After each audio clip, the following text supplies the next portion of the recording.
If you're an older athlete, and I don't mean old, I mean if you're 40 and older and you dislocate your shoulder, can you get back to sports, or do you need to do something to make sure that you're okay and have a good shoulder the rest of your life? I'm Dr. David, orthopedic surgeon and sports medicine expert. Shoulder dislocations, as we talk about a lot on this channel, are really problematic for teenagers and maybe young adults. Very, very often need surgery because a lot of times it turns into this situation where you keep dislocating your shoulder and ultimately end up needing to go through surgery to stabilize it. Once you get to about 40 years old and older, shoulder dislocations are very important, but for a completely different reason. We're going to talk about that in today's Ask Dr. Geier video. Carson asks, I'm 44. I dislocated my shoulder on Monday. I went to jiu-jitsu this evening and it popped out again during sparring. I went back to the hospital and they popped it back. Can I get back to sparring and jiu-jitsu if I properly look after this injury?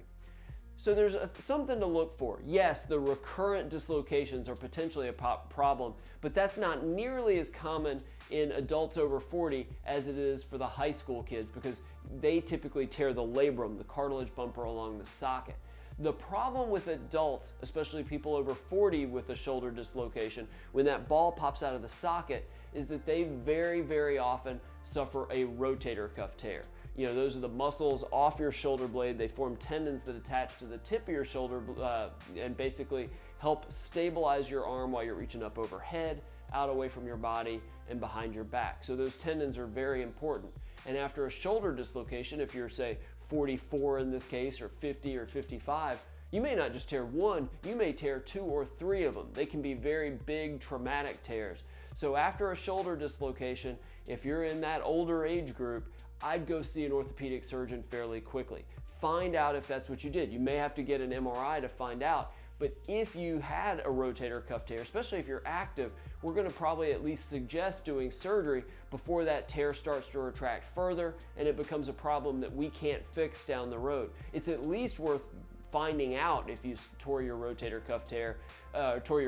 cuff. So if you're a teenager and do it, you want to find out if it's a labral tear and is going to become recurrent dislocations and instability, because that's one type of surgery that you might have to deal with. The older people, you want to find out if you tore your rotator cuff. So shoulder dislocations, contrary to what we thought years and years ago, these are tough injuries and unfortunately very often end up needing surgery.